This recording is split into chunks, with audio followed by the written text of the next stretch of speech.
ये कहानी है झारखंड के छोटे और प्यार से गांव की। गांव में शिबू काका नाम का एक नेक दिल आदमी थे। उनके दो बेटे थे, सूरज और विकास। सूरज हमेशा अपने पिता की मदद किया करता था। उसका काम था रोज सुबह से बाजार जाकर बिरयानी और अच्छे मसाले चुनना, घर आकर अपने पिता के साथ लाजवाब बिरयानी करी बनाना। जब उनकी बिरयानी करी तैयार हो जाती तो दोनों बाप बेटे बाजार में जाकर अपना ठेला लगा लेते और गांव वालों को केवल 20 रुपए में ही पेट भर बिरयानी करी देते। आज यहाँ आसपास इतनी दुकानें हैं, लेकिन तुम्हारे यहाँ की बिरयानी करी इतनी स्वादिष्ट लगती है कि हम तुम्हारे पास ही खाने आते हैं। हाँ भाई, ये बात तो सही है। हम कभी भी किसी और की दुकान पर खाने नहीं जाते। ये सब तो आपका बड़प्पन है, और हमारे झारखंड का बिरयानी है ही इतना स्वादिष्ट। लेकिन तुम अपने एक ही बेटे को लेकर आते हो, कभी उसको भी अपने ठेले पर लेकर आया करो। हाँ भाई, अब तो काका तुम अपने बेटे को ठेला दे दो और तुम आराम करो घर में। कब तक काम करोगे इस बुढ़ापे में? भाई साहब, क्या करूं, मेरा एक बेटा बहुत ही ज्यादा कामचोर है। ये सूरज है जो मेरा हर बात मानता है।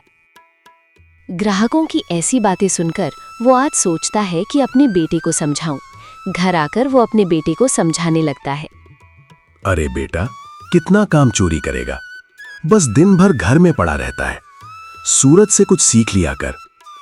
अरे पिताजी, मुझे सुबह सुबह काम करने का मन नहीं करता है।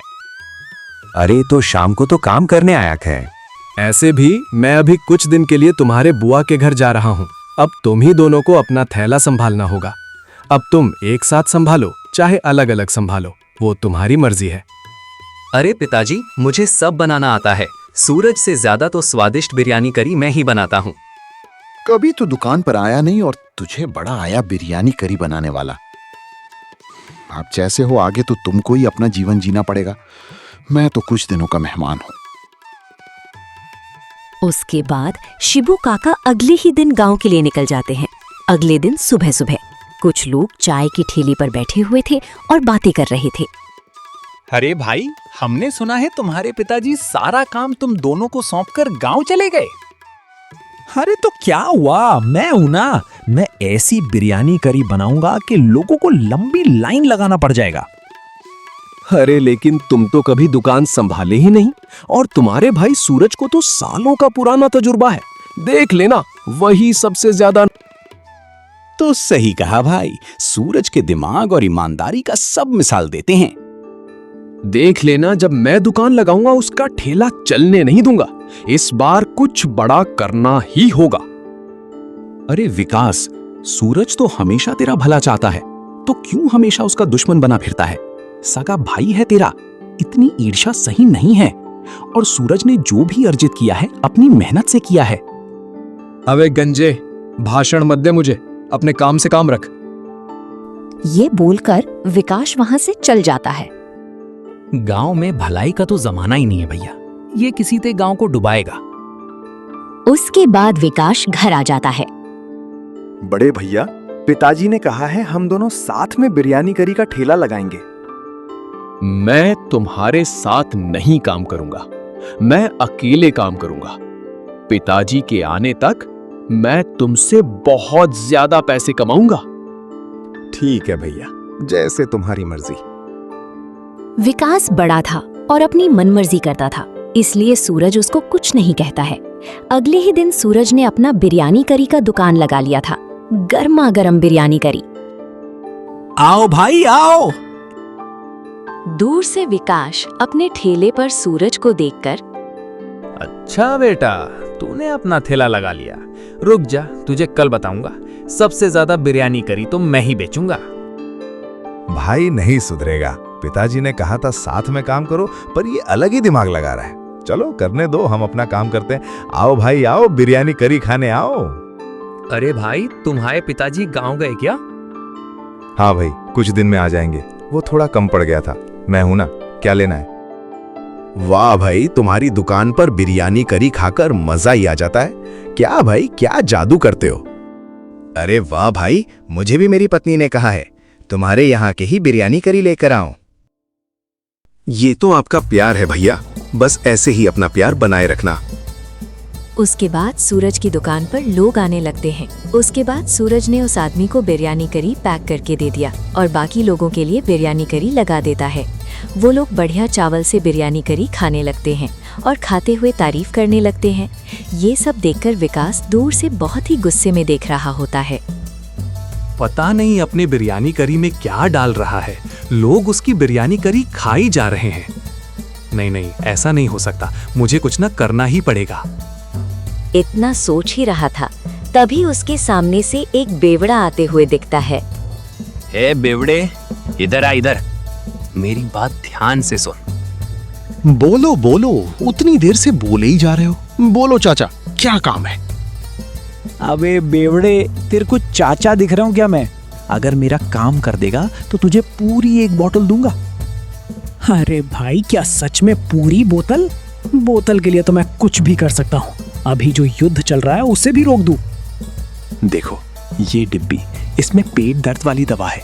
इसको सामने वाले बिरयानी करी वाला सूरज है ना, बस उसके बिरयानी करी में ये पूरा डिब्बा मिला देना। अरे बस इतनी सी बात, 2 बोतल तैयार करके रखो, चुटकियों में काम करके आया। अभी रुक जरा, मैं उसे साइड में लेता हूँ, तभी तुम जाकर उसमें मिला देना। विकास बाहर जाकर अपने भाई को बुलाने लगता है। अरे सूरज, सुनना जरा, यहाँ आओ। इसको क्या परेशानी हो गई, देख कर आता हूँ क्या बोल रहा है। जैसे ही सूरज विकास के पास जाता है, वैसे ही बेवड़ा हिले उसकी दुकान की ओर चलने लगता है। तभी एक मोटा आदमी बेवड़े से टकरा जाता है, जिससे बेवड़े की दिशा बदल जाती है और वो सूरज की बजाय विकास की दुकान की तरफ मुड़ जाता है। ये लो, हो गया मेरा काम। मेरी बोतल का जुगाड़ तो हो गया। उसके बाद विकास अपने ठेले पर वापस आ जाता है। क्यों बे? हाँ, काम हो गया क्या? जी सर, काम हो गया। मैं पूरी डीपी बिरयानी करी में मिला दिया। चलो भाई, जल्दी से मेरी दारू की बोतल दे दो। हाँ हाँ ठीक है, शाम को देता हूँ बोतल तुझे, अभी तो मेरी कमाई भी नहीं हुई है। चल निकल यहाँ से। अरे भाई मुझे मेरा बोतल दो, वरना कहीं नहीं मैं जाने वाला हूँ। देते हो या सबको बुलाकर मैं अभी बताऊं? अरे भाई, रुक जा, ये ले, कुछ पैसे ले, तू अपने लिए खरीद लेना। अब मेरा पीछा छोड़ मेरे बाप। अब आया ना ऊंट पहाड़ के नीचे। उसके बाद बेवड़ा वहां से चला जाता है। उधर विकास के पास एक ग्राहक आता है। अरे भाई, बिरयानी करी क्या भाव दे रहे हो? मेरे यहाँ 20 रुपए बिरयानी करी है, सामने वाला तो 50 रुपए में दे रहा है। अच्छा, ऐसी बात है। मेरे घर मेहमान आए हुए हैं, मुझे जल्दी से 5 प्लेट बिरयानी करी पैक करके दे दो। 5 प्लेट सुनकर विकास बड़ा ही खुश हो जाता है और विकास उसको 5 प्लेट बिरयानी का करी पैक करके दे देता है। अच्छा हुआ भाई की दुकान पे भी कुछ ग्राहक आ रहे हैं, उसका भी कुछ कमाई हो जाए। और इधर वो आदमी अपने रिश्तेदारों को बिरयानी करी खिला रहा था। अरे भाई, खाओ खाओ, आप लोगों के लिए स्पेशल बिरयानी करी है। वो लोग बढ़िया मजे से ही बिरयानी करी खा रहे थे। तभी अचानक से एक आदमी बोल पड़ता है। अरे भाई, बहुत जोर से पेट दर्द दे रहा है मेरा। हाँ भाई, ये खाने के बाद मेरा पेट भी थोड़ा थोड़ा खराब जैसे लग रहे हैं। लगता है इस बिरयानी करी में कुछ तो मिला हुआ। उसके बाद वहाँ पर जितने लोग भी बिरयानी करी खा रहे थे, उनका सबका पेट थोड़ा खराब होने लग रहा था। लगता है विकास के बिरयानी करी में कुछ तो मिला हुआ था। उसके बाद वो आदमी 2-4 लोगों के साथ विकास की दुकान पर जाने लगता है। उनको आते हुए देख इधर विकास। अरे वाह, लगता है डब्बा काम आ गया। ये लोग जाकर उस सूरज की अच्छे से खबर लेंगे, हमको मजा आएगा। लेकिन भीड़ भी नजदीक आते हुए विकास के ठेले की तरफ आने लगते हैं। अरे, ये सब लोग मेरी तरफ क्यों आ रहे हैं भाई? कुछ समझ ही नहीं आ रहा है। यहीं से मैं बिरयानी करी लिया था, जिससे तुम सबका पेट खराब हो गया। क्यों बे, अपने खाने में क्या मुर्गा है? अरे नहीं, वो सामने की दुकान से लेकर गए होंगे। नहीं, यहीं से लेकर गया था। मारो भाई, मारो इसे, बचाओ बचाओ बचाओ। उसके बाद उन लोगों ने विकास को पीटने लगते हैं। इतना देखकर उसका भाई सूरज आ जाता है और उनको रोकने लगता है। क्या हुआ भाई, मेरे भाई को क्यों मार रहे हो? क्या उसके लिए मैं माफी मांगता हूँ, आप लोग यहाँ से चले जाओ। उसके बाद वो लोग वहाँ से चले जाते हैं। क्या हुआ भैया, आपको ये सब लोग क्यों मार रहे थे? विकास कुछ नहीं कहता है और गुस्से से वहाँ से चला जाता है। अगले दिन चाय की दुकान पर अरे मैंने सुना है कल ये विकास आपने खाने में कुछ मिलाया था। सरपंच जी, कल तो विकास भरे बाजार में पिटा गया है। पता नहीं क्या मिलाया हुआ था। मेहमान जितने भी आए थे उन सब का पेट खराब हो गया। मैंने उसे विकास को लाख दफा समझाया है कि सुधर जा, सुधरने का नाम ही नहीं ले रहा है। और विकास उधर घर पर सोच रहा था, आखिर गड़बड़ हुई कहाँ? अबे कहीं उस बेवड़े ने गड़बड़ तो नहीं कर दी? मुझे तो लग रहा है उसी ने गड़बड़ की है, लेकिन इस सूरज को तो सबक सीखना होगा। अगले दिन बाजार में सब तरफ चहल पहल थी। सूरज अपनी दुकान पर बिरयानी करी बना रहा था। आज तो इस सूरज का सारा हेकड़ी निकाल दूंगा। आज ऐसी तरकीब लाया हूं, ये तो जरूर काम आएगा। विकास मौके के ताक में रहता है कि सूरज कब अपना दुकान छोड़कर जाए। तभी कुछ समय बाद सूरज कुछ काम से अपना दुकान छोड़कर जाने लगता है। सुना ना भाई, मैं अभी जा रहा हूँ घर। वो थोड़ा चिकन मसाला कम पड़ गया, मैं अभी जाकर लेकर आता हूँ। तब तक तुम मेरी दुकान देखना। अब बेफिक्र होके जाइए, मैं संभाल लूंगा। उसके बाद सूरज वहां से चला जाता है। यही मौका है, अभी इसकी बिरयानी करी में जाके चूहे मारने की दवाई मिला देता हूँ। उसके बाद गांव वाले इसको पीटेंगे। विकास उसके बाद सूरज की दुकान पर जाकर खड़ा हो जाता है। हाँ भाई, आपको बिरयानी करी चाहिए क्या? सूरज भाई थोड़ी देर बाद आएंगे, अभी आप जाओ यहाँ से। ये मेरे भाई की दुकान है, ये घरेलू मामला है। हाँ, इसमें बीच में मत पड़, समझा? बड़ा आया ज्ञान देने वाला। उस आदमी अपने काम में लग जाता है। इधर विकास चुपके से जाकर सूरज की बिरयानी करी में चूहे मारने की दवाई मिलकर चुपके से चला जाता है। उसके बाद कुछ ही देर में सूरज अपने दुकान पर आ जाता है और थोड़ी देर में उसके ठेले पर ढेर ग्राहक आ जाते हैं। अरे भाई, जरा हम लोगों के लिए एक एक प्लेट बिरयानी करी लगाना। उसके बाद सूरज उन लोगों को बिरयानी करी दे देता है और वो लोग बिरयानी करी खाने लगते हैं। जैसे वो लोग बिरयानी करी खाते हैं, दोनों उल्टी करने लगते हैं। अरे भाई, कोई मदद करो, इस बिरयानी करी वाले की बिरयानी खाते ही उल्टियां आ रही हैं। मेरी तो तबीयत खराब होती जा रही है भैया। उसके बाद गांव में पंचायत बैठ जाती है। हाँ भाई, गांव में पहली बार तुम्हारे खिलाफ शिकायत आई है। डॉक्टर ने अभी कहा है तुमने अपने खाने में कुछ जहरीली चीज मिलाई थी। क्यों भाई, ऐसा तूने क्यों किया? नहीं सरपंच जी, मैं तो कुछ नहीं किया।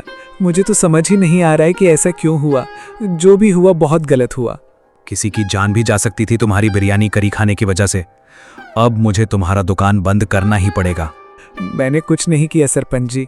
मेरा दुकान बंद मत करवाओ प्रधान जी, हमारा एक ही सहारा है।